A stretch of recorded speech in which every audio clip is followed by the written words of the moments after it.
Alright, we should be live. Microphone looks good. Alright, we're back. We're working on Mr. House. Here he is, if you haven't seen him before. He's from the Fallout Commander sets. So right as I was about to get started, I had Gatherer pulled up and I started to add in the search criteria, like the colors and everything. And then it decided it didn't want to load the search criteria, and now Gatherer's page won't load at all, so I'm going to guess that they're either doing server maintenance or Gatherer is just, died randomly. So, we are starting with Conspiracy. Because we finished last time on Magic Origin, so Magic Conspiracy, Magic Commander, which is the 2013 or 2011, I think, set. And then they skipped a year and then they did 2013. So, and then Fallout, I believe. But then I'm not 100% sure what comes next alphabetically. I know we're in the M, so Mirrodin's up there, Mirage is up there, but not 100% sure, so.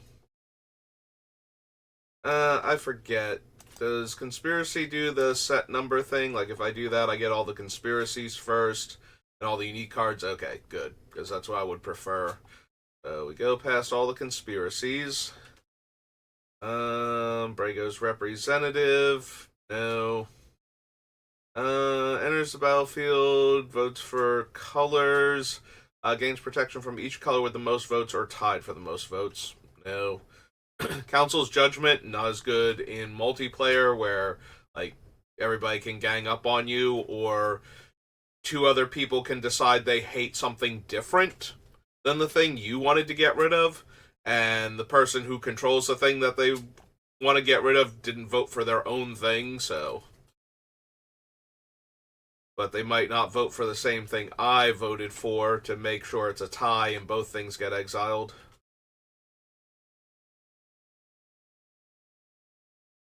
Which is not to say that Council's Judgment is not good in Commander, it's just not anywhere near as powerful when you know you're going to get rid of the thing for 3 mana without targeting it. Soulbinders is X counters, number of other creatures, move a counter, make a 1/1 spirit. That's fine. If we cared more about tokens in general than artifact tokens specifically, I think I'd be a lot more interested in the Soulbinders. But since the overarching goal is going to be taking advantage of all of the artifact tokens we'll have, they would have to make a lot more tokens a lot faster for the Soulbinders to be relevant. Krenko makes so many tokens that I can have things that care about the artifact creature tokens that, or that care about creature tokens because of all the artifact creature tokens, and Krenko will be churning out goblins so fast that that's still viable. Whereas these things take 3 mana per activation, and we have to have a bunch of counters on them. That just seems way too slow and dirtily. Even if I was making 3 to 4 spirits per activation instead of the 1 that it normally does. Krenko is no mana, and every activation is getting me 1 goblin, then 2 goblins, then 4 goblins. But if I have any of the other effects, 1 activation is getting me 3 goblins, and then 12 goblins, and so on. So it gets way out of hand way faster than this thing could. And this thing costs more mana to use. So. Custody Squire. Starting with you, each player votes for an artifact, creature, or enchantment card in your graveyard. Reveals the top card of their library. For each non-land revealed this way, make a spirit. Then each player draws a card. No. Sickness or Psychosis, -2/-2. Or each opponent discards 2 cards. X is the number of creature cards in all graveyards. Remove a counter. Target creature gets -1/-1. No. Each opponent who voted for a choice you didn't vote for loses 2 life. Nice, but not not anything that comes up often enough. Yeah, they haven't put enough voting cards in, like, they put a bunch of voting cards in blue-green for the elves, for the Elven Council from Lord of the Rings, so now you have, like, all these cool vote cards in mostly white and black and a little bit in blue, and then you have all of these, like, new voting payoff cards you can vote with in blue-green, and it's kind of like, yeah, I don't know that I have a um, bug or Bant, the Saltire Bant commander that I want to build that would care about voting to take advantage of all these cards. Each player sacrifices a creature. I get an XX, where X is the total power of the creature sacrificed. Does have flying, but still.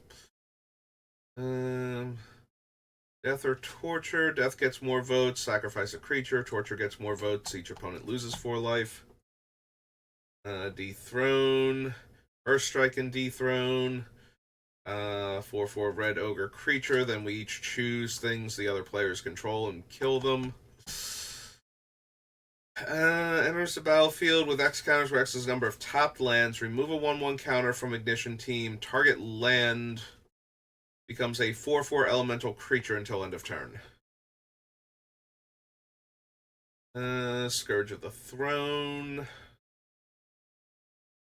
First time if it's attacking the player with the highest life total, there's an extra combat step. Treasonous Ogre.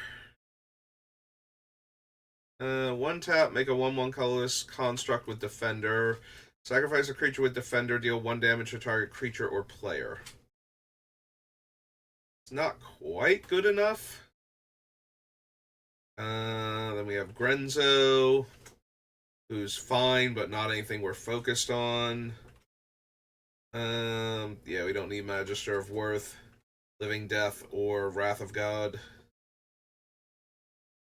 Not Living Death, Patriarch's Bidding, right? It just brings them back, it doesn't kill the things in play. Each player returns each creature card. So yeah, or Twilight's Call. Sorry, Patriarch's Bidding is the creature type 1. Twilight's Call or Damnation.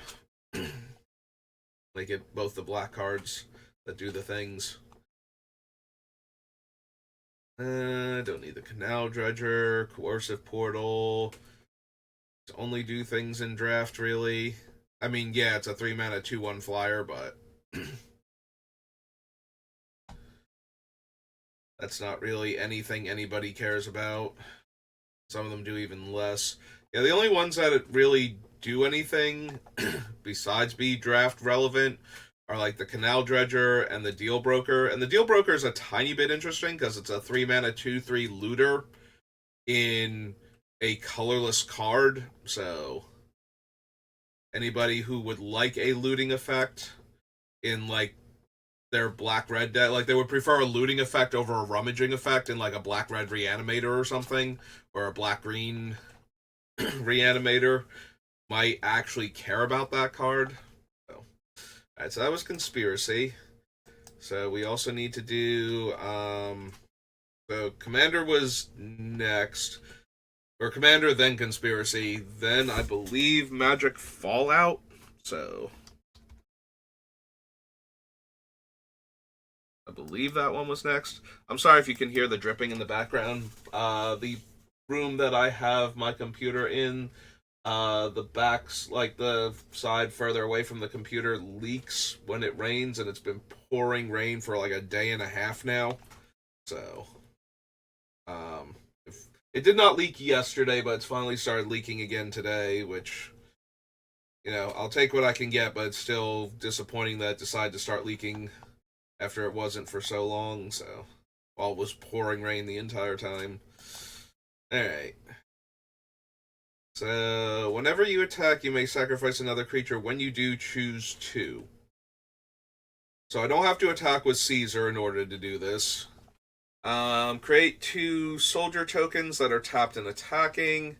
Draw a card and lose a life. Deal damage equal to the number of creature tokens you control to target opponent. Those can actually be very potent. I might be down for Caesar. Alright, so we go to the Fallout section, which I believe I did take the time to add in preparation for actually having to put cards from the set on here. So this is Caesar, Legion's Emperor.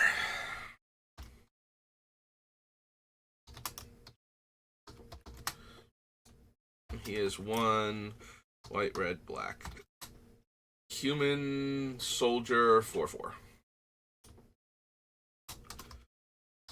Soldier 4/4.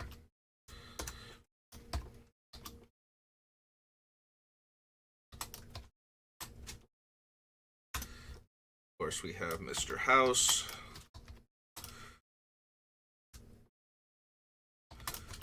President and CEO. He is the 3 colors only for an artifact human 04. White, red, black. Artifact human 04. Commander. Alright. Aradesh the Founder. Enlist. Whenever a creature you control attacks, if it enlisted a creature this combat, creature that attack gains double strike until end of turn. If that creature's power is 4 or greater, draw a card. Whenever one or more artifact creatures you control deal combat damage to a player, make a energy. Pay 3 energy, make a tapped colorless robot. Probably not.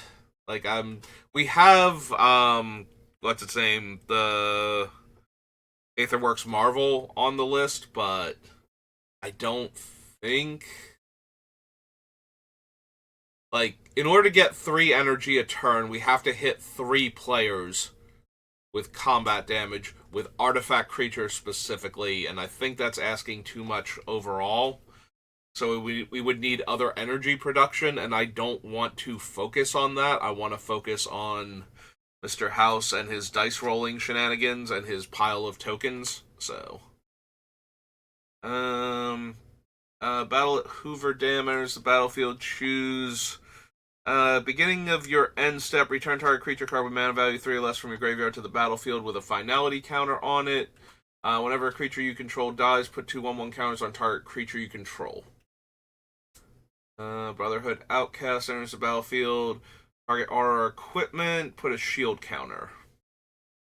Metalcraft get an energy. When you get 1 or more energy during your turn, creatures you control get +1/+1. Meh. Commanders you control have Ward 2, only on aura and equipment, and I can move aura and equipment around. Enters the battlefield, destroy up to 1 target legendary permanent. That permanent's controller creates a junk token. Attacks. Each creature you control gets +1/+0. Enchant creature. Whenever this creature attacks alone, +X/+X. X is the number of non-land permanents you control. Enters the battlefield. Enchanted opponent creates a clue, a food, and a junk.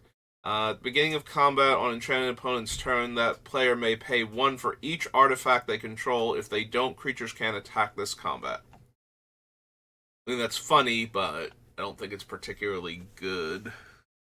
I do like the joke behind it. Like, here, you take all this stuff, and now you can't really do anything for a while until you spend a few turns getting rid of it, but unfortunately it lets them draw a card, gain 3 life, and it's not rummage. I think the junk exiles until, and you can play it until end of turn. So, an impulse draw. So that's basically giving them 2 cards and 3 life. In exchange for, like, granted, giving me this thing would make it nearly impossible for me to attack ever, but that's still... whenever Overseer with power 3 or less enters the battlefield under your control, put a quest counter on it. You may remove 3 quest counters from permanents you control, put a 1/1 counter on each creature you control, and they gain vigilance.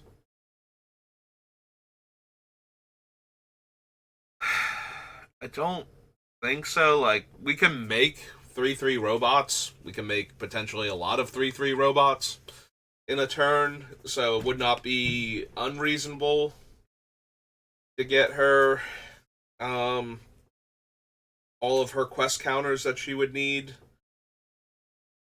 in order to put a 1/1 counter on each of my creatures effectively once per turn. But at the same time, it's not the payoff I'm looking for. So, each creature you control that's an artifact or human gains indestructible until end of turn.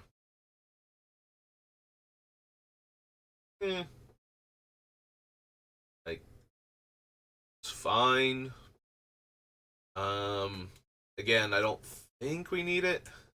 It is nice that it would protect basically all of our stuff, all of our creatures, but not really what we need. Return target creature card with mana value 3 or less from your graveyard to the battlefield and attach or wear 2 gets +2/+2 and has vigilance. Whenever another non-token artifact enters the battlefield on your control, create a 2/2 white human knight creature token with this creature gets +2/+2 as long as an artifact entered the battlefield under your control this turn through 2.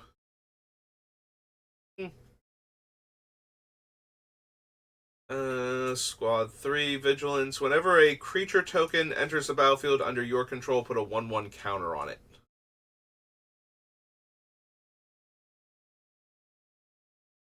That's low-key tempting because not only can we, so putting a token on my guy once per turn is, like, all of my guys once per turn is, like, shrug, yeah, that's decent. Having each one of them enter with, like, 5 counters on them, although we would need, okay, so 5 counters is unrealistic. If we cast this thing for 7 mana, they would all enter with 3 counters, because there would be 3 copies of them, and 2 of the copies, like, one of the copies would be a 3/3, and the next copy would be a 4/4. I'm sorry, 8 mana to do that. That would be 6 mana and the original 2, so it's 11 mana in order to get 3 token copies of this thing. That's, of course, assuming that we don't already have one of the doubling season effects, because if we have one of those, then we only need to cast it for, like, 5 mana and get the first one, and then potentially we can get, like, anywhere between 2 and, like, 7 or something. We double... Well, we can't get an odd number. Actually, we could get an odd number with the 3 times 1, but yeah. Seems unlikely we get an odd number. And 7 seems like the wrong number. But you know what I mean. Listen, I have a math fail emote for a reason. So, if we triple them, we get 3. We double them, we get 6. With both things out. We double it again, we get 12. And transitive property of multiplication means that doubling, then tripling still gives us 12, so... I guess I consider it. This thing's name is Securitron Squadron. It is 1 and a white. It's an artifact creature robot 2/2.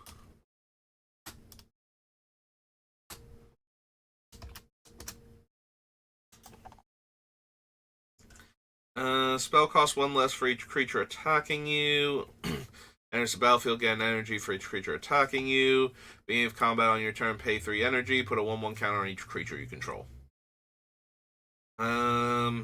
Whenever one or more creatures you control deal combat damage to a player, put a quest counter on her and create a food token. Whenever you sacrifice a food, target creature you control gets +X/+X, where X is the number of quest counters on her.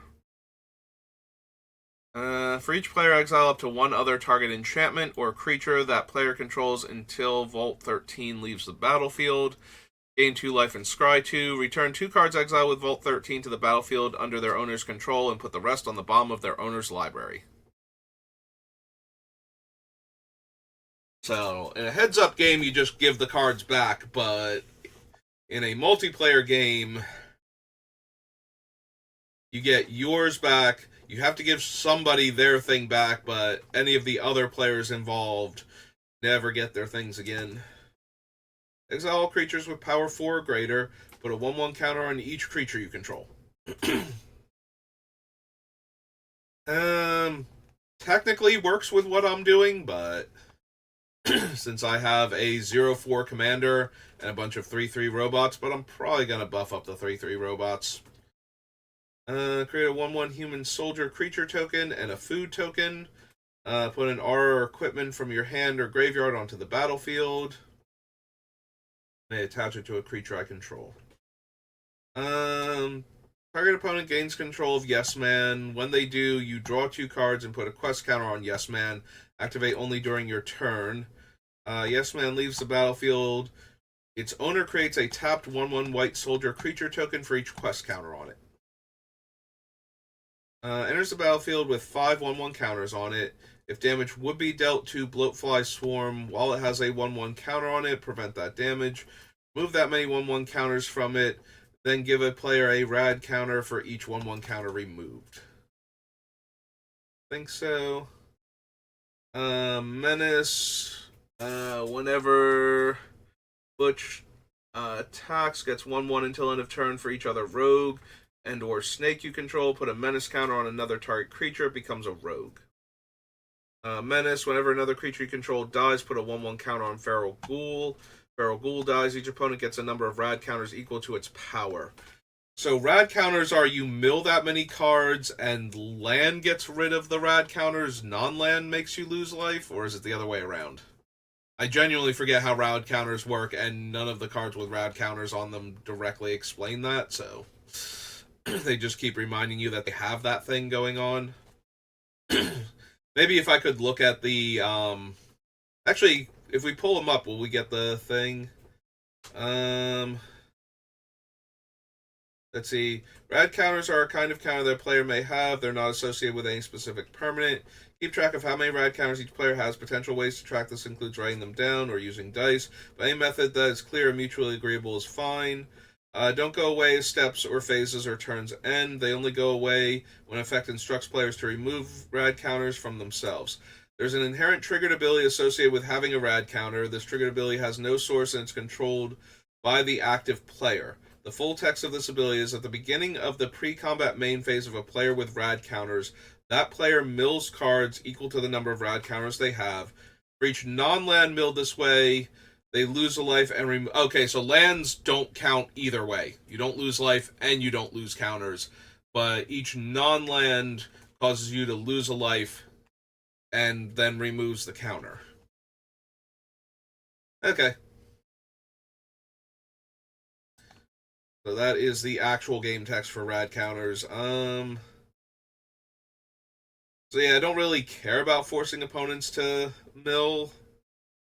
So each other creature you control that's a zombie or mutant gets +X/+X, where X is the number of counters on Hancock, and he has Undying. Flying, can't block, deals combat damage to a player. They get that many rad counters. Whenever an opponent mills a non-land card, if infesting rad roach is in the graveyard, you may return it to your hand. Each creature gets twice -X/-X until end of turn. Each player gets X rad counters. Again, I don't really care about milling myself or the opponent, so I don't need that. Squad, exile 4 cards from your graveyard, and there are 2/2 menace. Flying Menace, Screeching Scorch Beast. Attacks, each player gets 2 rad counters. Whenever one or more non-land cards are milled, you may create that many 2/2 black zombie mutant creature tokens. Do this only once each turn. Split second, choose any number of target creatures with equal toughness. Destroy the chosen creatures. I'm going to be honest, the VATS is very interesting. I do appreciate this one as a flavor thing, that it has split second and kills a bunch of things, but I don't know that we need it.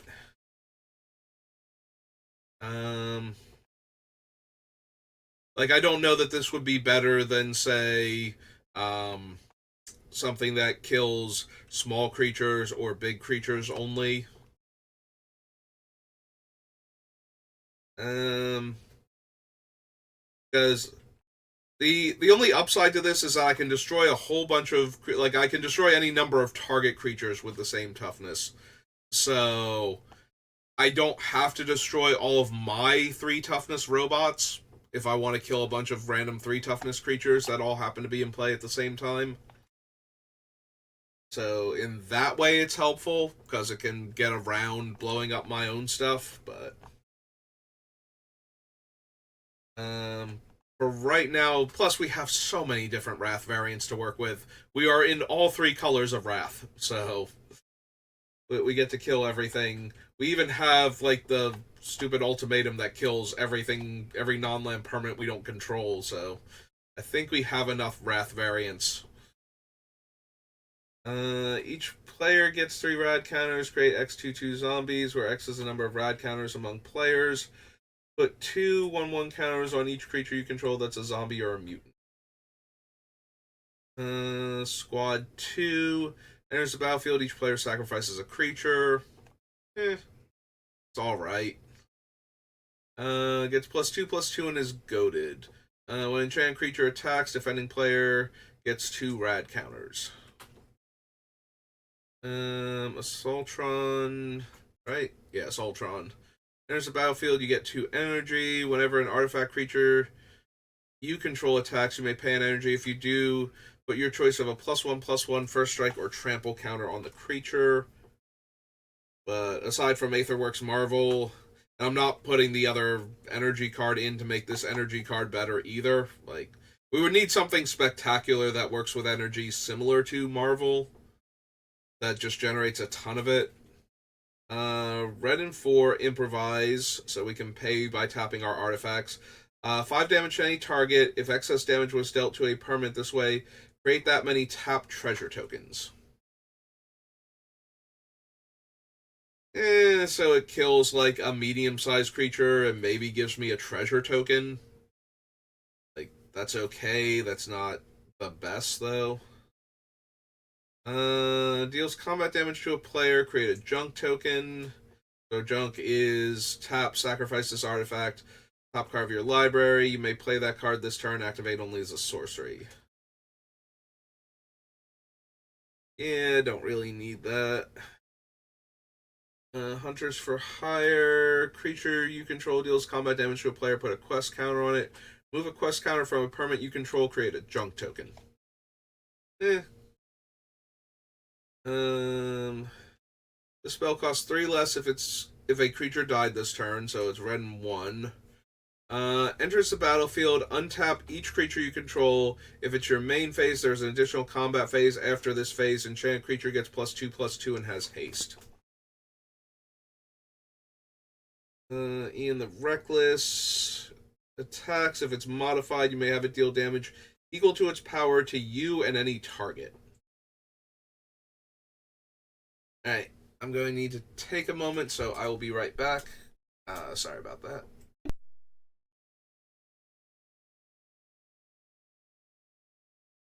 Hey, sorry about that. Just needed to take a moment.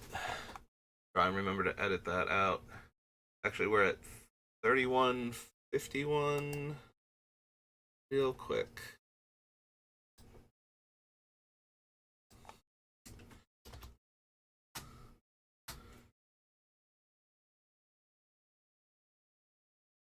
Just a reminder to myself.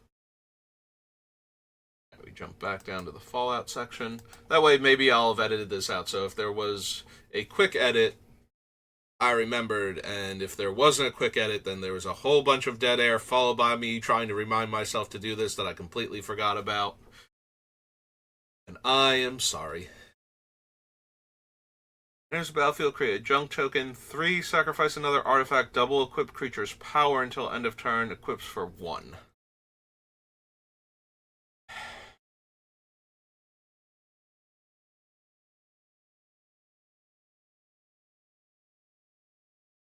Get a junk token for casting it. I don't think that's what I'm actually interested in. Megaton Fate. Destroy target artifact, create 4 treasure tokens, or deal 8 damage to each creature. Each player gets 4 rad counters.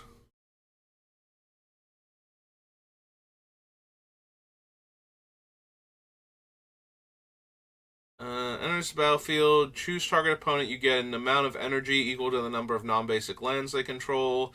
When it attacks, you can pay 4. When you do, destroy target non-basic land defending player controls, and creatures that player controls without flying can't block this turn.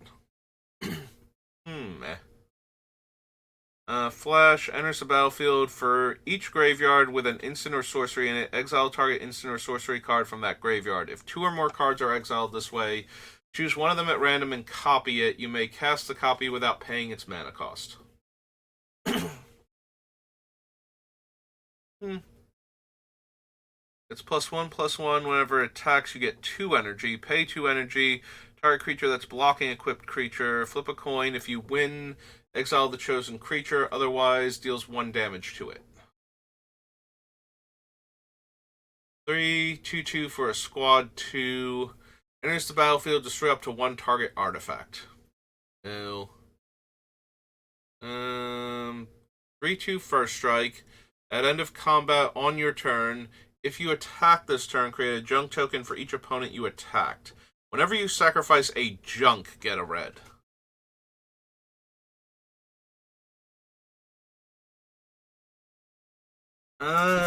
I don't think so. I was hoping for crime novelist levels of this thing gets out of hand if I have a whole lot of artifacts to sacrifice. But apparently Rose is not quite that good.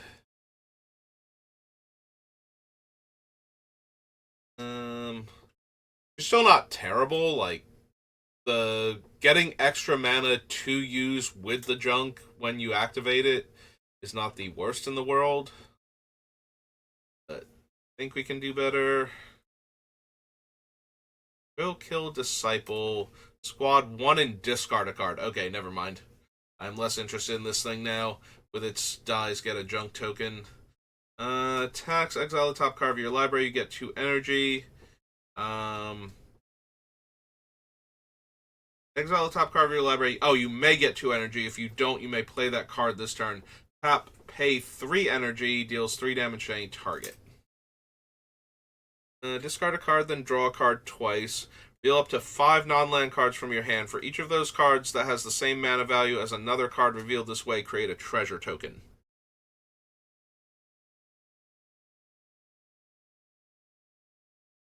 Yeah, I don't think so, even if it can make 5 treasure. Disinscribe attacks, you may discard a card and draw a card. If you discard 1 or more non-land cards for the first time each turn, create a junk token. Like, the junk tokens are fine as far as making artifact tokens, but I don't think I need them. Like, they're still good, though, with all the other things I have that care about me making tokens, so it's not entirely, like, do I actually want Rose at that point just because?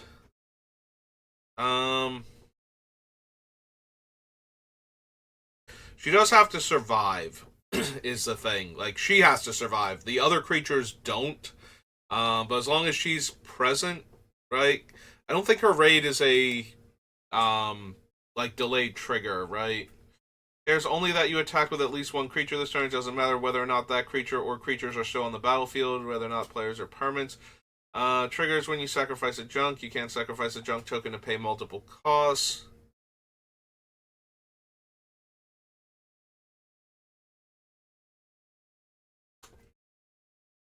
See, it says the creatures. It doesn't matter if those creatures are still on the battlefield, but I believe it still matters that Rose herself is on the battlefield. Like she has, like, it doesn't set up a delay trigger. It's not when you attack at end of combat do this. So Rose herself has to still be in play in order for this to work. But she does let me generate more artifact tokens. Alright, maybe I do want Rose then. Even though I don't necessarily need the Cutthroat Raider. I don't need the junk specifically, or the like card draw, the impulse card draw from it. Is an art robot, and she's a 3/2. But I do just want artifacts in general, so maybe it's worth it just to have that going on. Plus, I'm pretty sure Crime Novelist is going to make it into the deck anyway with all these like treasure tokens and whatnot.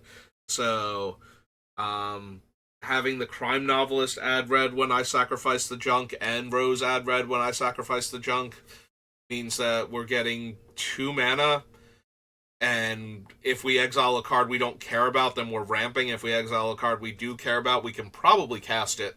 Like, it's going to be really hard for us to not have the mana to cast the spell if we're getting all this extra mana. Skip your draw step. Beginning of your upkeep, exile the top 2 cards of your library. You may play those cards this turn. No. At least not in this deck. Whenever you cast an aura or equipment, no. Enters the battlefield or attacks, you lose 1 life and create a junk token. Wherever a token you control leaves the battlefield, put a 1/1 counter on Boomer Scrapper.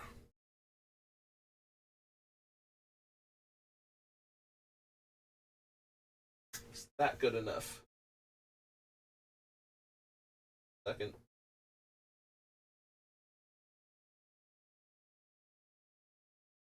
Alright. Alright, the things are still catching the water, but it, like, hit with such force that it, like, bounced out of the container and hit some other stuff, so I'm just making sure where the water is going. Very frustrating. So, do we want Boomer Scrapper? The 3 mana 1/1 makes an artifact token, but I have to lose a life. Gets bigger every time one of my artifacts leaves. Whenever a token I control leaves the battlefield, not just an artifact. But then it's just going to be a big dumb creature with no evasion abilities at all. So, I'm not a huge fan of big dumb creatures with absolutely no way to push through damage. Like, they're better than being like medium-sized creatures, but that's about it. Yeah, I don't want to go through all this trouble and lose like a handful of life making junk tokens and attacking with this thing every turn while it's like a 10/10. Only have it bounce off of 1/1 tokens for a little while, and the junk aren't finding me anything to get through with my giant angry creature. So basically the same problem I have with Moriok Rigger. And a couple of the other things, like some of the Nim that just care that I have a ton of artifacts and don't actually have a way to push damage through. Cast or another creature you control dies if it was enchanted or equipped. No. Lifelink exploit. Other legendary creatures you control have exploit. Whenever a creature you control exploits a creature, put a 1/1 counter on each creature you control. Whenever you attack with 2 or more creatures, put 2 quest counters on Craig. When you do, Craig deals damage to equal the number of quest counters on it, up to 1 target creature, unless that creature's controller has Craig deal that much damage to them. Attacks target creature card in your graveyard that's an artifact or that has mana value 3 or less gains escape equal to its mana cost plus exiling 2 other cards from your graveyard. Creature tokens I control have training. When you attack, if you control, or when a creature token you control attacks with another creature with greater power. So I would need to attack with a 4-power creature to put counters on my 3/3s. Sacrifice another creature. Elder Arthur gains indestructible until end of turn. I think so. Inventory management. Another fun, silly card that I'm probably not running because I don't need it. Like, in anything, really. Like, this one amuses me, and I could see running it in, like, my Gisela deck that has a very strong equipment sub-theme, but even then, it's, like, it's funny. I don't think it's necessarily good. First Strike Haste. Tax create a treasure token. So, it's Lannery Storm, but with First Strike, and a extra power and slightly more complex mana cost. Sack 5 treasures, gain control of target creature for as long as you control Kellogg, activate only as a sorcery. And that seems a lot better than um, mono red Captain Storm, so. Like, just the fact that it's generating treasure when it attacks is fine, and being able to use the treasure for something else. So Kellogg was human mercenary. 3-2. Also, the much better stats than Storm means that he's more likely to be able to attack and survive. Legate Lanius enters the battlefield. Each opponent sacrifices a tenth of their creatures rounded up. Sacrifices a creature, put a 1/1 counter on it. Whenever a creature you control with power 2 or less attacks, it gains Skulk. Whenever a creature with power 4 or greater attacks you, its controller loses 2 life and you gain 2 life. Since I don't care about little creatures and my things are base 3/3s, I don't think I care about McCready, whatever his name is. Moira Brown, guide author. Enters the battlefield, create a colorless equipment artifact token named Wasteland Survival Guide. With equipped creature gets 1/1 for each quest counter among permanents you control and equip 1. Whenever you attack, put a quest counter on target non-land permanent you control. So just attack in general, so it's not whenever a creature you control attacks. So I can get a max of 1 quest counter per turn with her. So I need the other quest counters, and I don't think so. Choose a creature at random. You gain control of that creature until end of turn. Untap it, it gains haste until end of turn. Then destroy all other creatures. Paladin Elizabeth, and at least 2 other creatures attack. Draw a card. Then you may put a creature card with mana value X or less onto the battlefield, where X is her power. Haste, as long as you... Or, I'm sorry, as long as an artifact entered the battlefield under your control. Creatures you control get +2/+2. Whenever Sarah and at least 2 other creatures attack, deals damage equal to the number of artifacts you control to target player. And she has haste. So I just need like 2 robots to back her up, or maybe even Mr. House at that point in a robot, as long as I've got a stockpile of treasures. Alright.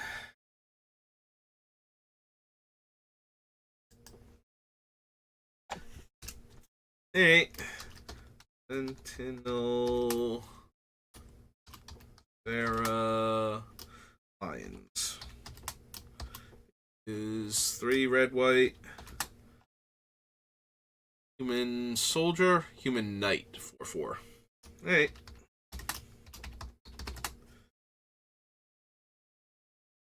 Listen, she's wearing some kind of armor. I'm not going to argue with her that she's a knight, not a soldier.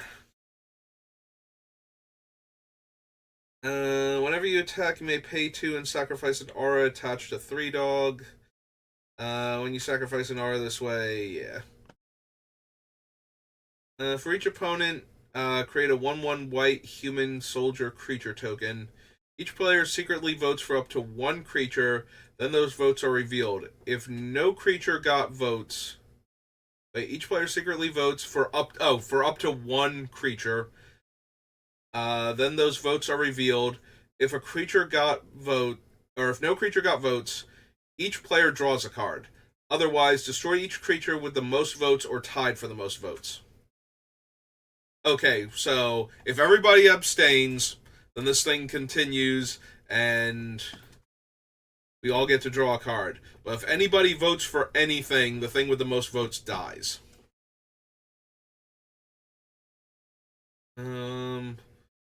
When this thing enters the battlefield, create 2 1/1 white human soldier creature tokens at the beginning of your end step. If another human left the battlefield under your control this turn, create a food token. Ah, they're cannibals.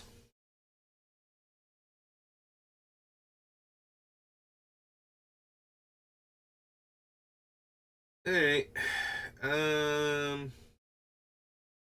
Yeah, I don't have enough humans to keep making food tokens that way, so I don't think so. Like, I don't need food tokens. I mean, if we get good cards that make food tokens in our colors, we might run them, but this one does not feel like the card that's going to do it, so. Tap add 1 mana of any color. 3 tap up to X target creatures you control. Each gain haste until end of turn and can't be blocked this turn except by creatures with haste, where X is the number of bobbleheads you control. Sorcery speed. When Behemoth of Vault 0 enters the battlefield, get 4 energy. When it dies, you may pay energy equal to the amount of target non-land permanent's mana value and destroy that permanent. So I can destroy a 4-drop most likely, maybe something better if I have like one of the other random energy cards. Flying, power equal the number of artifacts I control, crew 2. Alright, so that's a somewhat evasive threat that is very likely to have way more than 2 power. Immune to sorcery speed removal that doesn't destroy artifacts.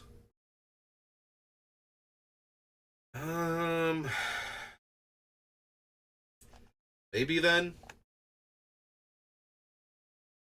Yeah, being a flying creature with power equal the number of artifacts I control means that it's actually potentially a very dire threat. Brotherhood. VER. Vertibird. Vertibird. Sure. 3 vehicle, and it's a star 4. Like, the 4 toughness is not great, but it's also a 3-drop, so like I said, it might not die to a Wrath. Add 1 mana of any color, create X11 tokens, where X is the number of bobbleheads I have as a sorcery.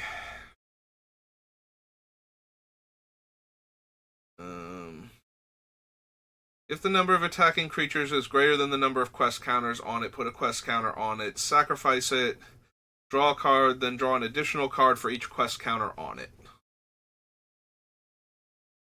Up to X target creatures you control get +1/+0 and gain indestructible, where X is the number of bobbleheads.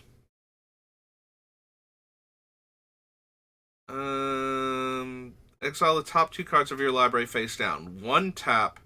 You and target opponent each secretly choose 1, 2, or 3. Then those choices are revealed. If they match, sacrifice expert level safe and put all cards exiled with it into their owner's hands. Otherwise, exile the top 2 cards of your library face down. I don't think so. 5 tap draw X cards based on bobbleheads. Roll X 6-sided dice, where X is the number of bobbleheads you control. Create a tap treasure token for each even result. If you rolled 6 exactly 7 times, you win the game. So I can't imagine wanting all of the bobbleheads in the deck simultaneously. And you do have to roll 6 exactly 7 times on the activation of Lucky Bobblehead. So even if we rolled 7 6-sided dice or 7 dice of any size and managed to roll 7 6s on those dice, that wouldn't matter. But it is 1 tap, roll at least 1 6-sided die, and it is itself an artifact. So the question then becomes, do I want any of these? Because I have a feeling that I won't have room for all of them, and because of that, I will cut all of them. Is the biggest issue.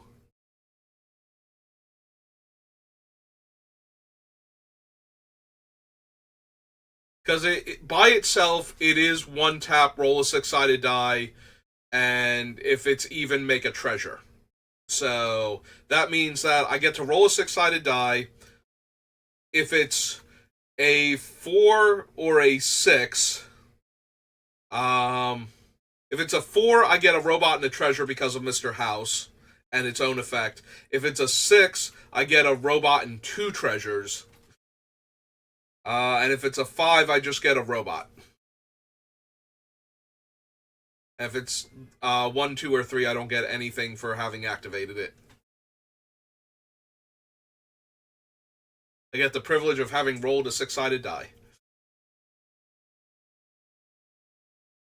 Alright, I think I add the Luck Bobblehead to the list, but I don't think I add the other ones, and then I see if we can make room for any of the other ones when we're done.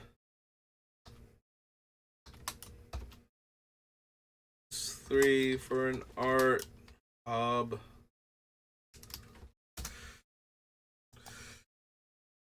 Because it being a bobblehead is relevant, but yeah, I don't think the other ones are going to be good enough.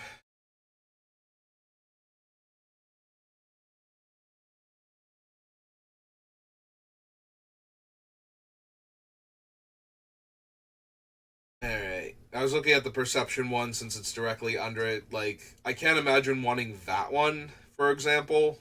Like, a lot of my spells are going to be more than 3 mana. So its main purpose would be to count as another bobblehead, but maybe the agility one, for example, or the endurance one. And then if I had enough, the intelligence one, because it would let me draw a bunch of cards. Whenever you cast an aura or equipment spell, put a 1/1 counter on Gusty. Dies, create X junk tokens, where X is a number of 1/1 counters on him. 1 tap, create a food token. Whenever you sacrifice a food, create a tap treasure token. Notably, sacrificing the food is not to its own effect, it's sacrificing it at all. So this one would really depend on how many food tokens I wind up with. Because if I have enough things that make food tokens, then all of my food tokens dying into treasure tokens becomes a thing, but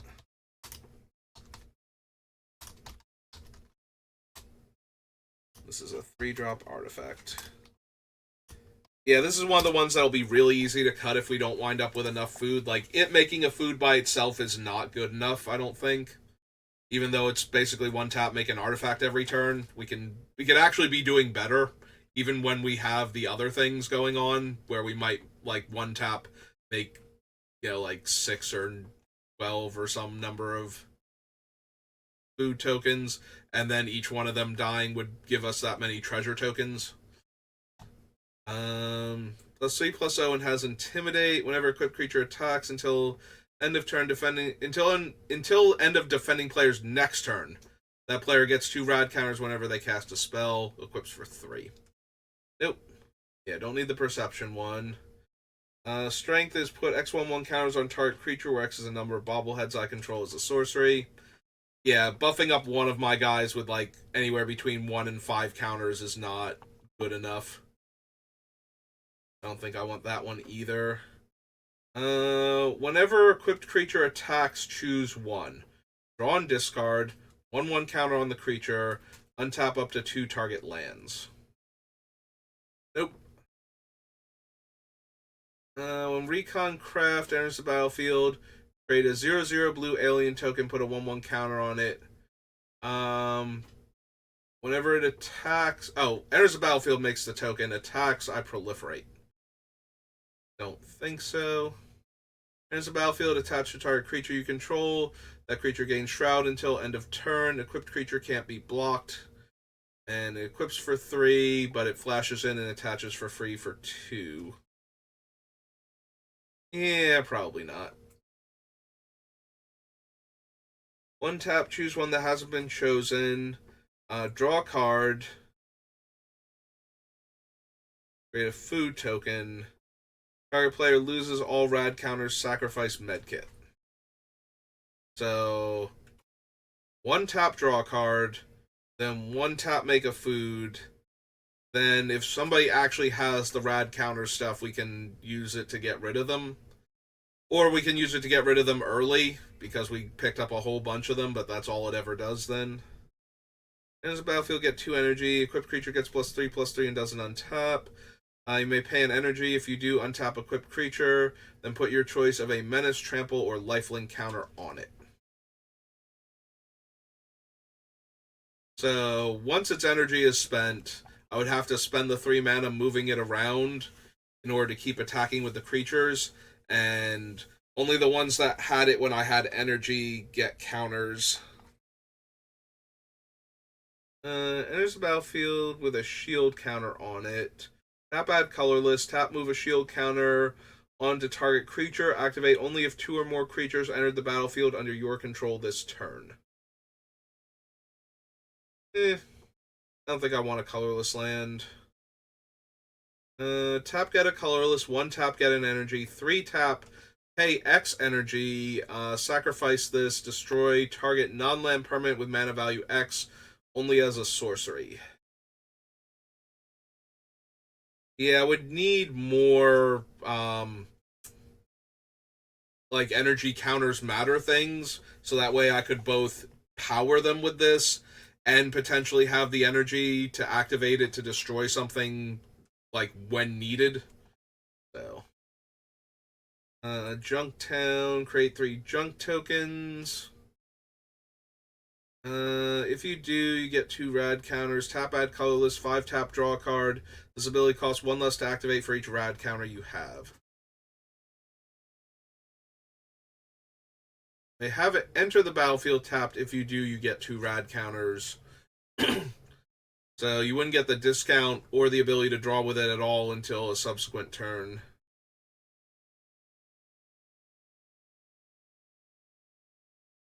Oh, there's all the little bobbleheads getting blown up. So yeah, that's it for the Fallout set. Alright, we're right at the hour mark, so even though I took a few minutes, I think we can call it there, only because I'm not 100% sure what's next alphabetically anyway, and I think that's good enough for right now. So yeah, we'll call it there for now, so thank you for watching, and I will see you next time. Have a good rest of your day.